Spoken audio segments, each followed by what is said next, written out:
Yeah. The witness is quite calm and composed when he was being cross-examined by the Duterte's lawyer, no. So I can't quite read yung parang reaction niya kasi very blank lang yung face niya, parang matter of fact lang yung binabanggit niya doon sa mga tanong ng defense.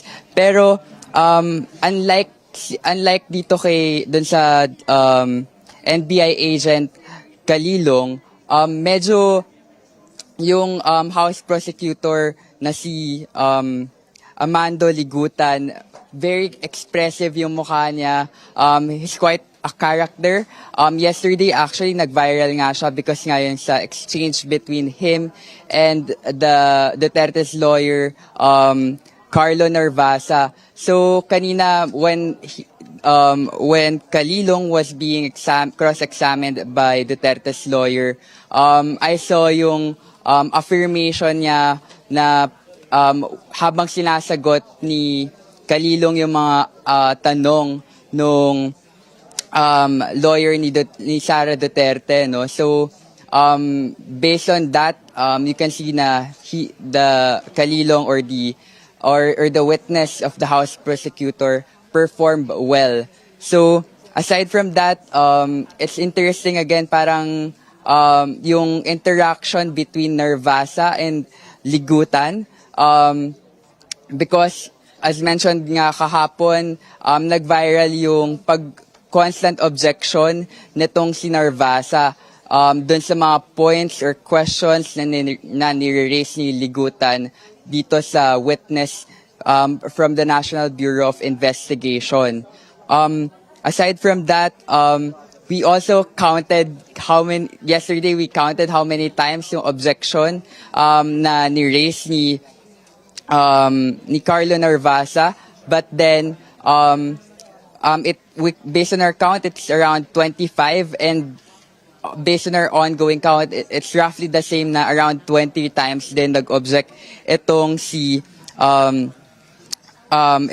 Ligutan. So kanina yung line of questioning of Narvasa is pointed towards questioning the credibility of the witness, particularly with regards to his expertise in doing his job regarding forensics. At tinanong din yung mga kung saan niya nakuha yung certification niya when it comes to training about digital forensics. So yun yung parang ilan sa mga highlights kanina. Also interesting yung mga senator judges, unlike yesterday na marami tayong na pick up na side conversation, marami tayong narinig. This time around, wala tayong masyadong narinig na conversations between the senators. I think ang factor doon ay yung earlier message ni presiding officer Chis Escudero. Ang sabi niya or ang utos niya doon sa mga members of the Senate impeachment court is for them to keep their voices low, saying that the court is an echo chamber with people in the gallery that can hear what they are talking about. So I think siguro nabasa nila yung mga ilan nating entries or perhaps yung mga conversations nila were heard. So that's why merong gantong direction from the presiding officer. So also some of the guests na nakita natin aside from the general public, we also saw earlier yung former spokesperson ni President Rodrigo Duterte, Salvador Panelo, and we also saw yung kapatid ni Senator Robin Padilla na si Bibi Gandanghari. Actually, si Bibi Gandanghari is just in front of me during the proceedings.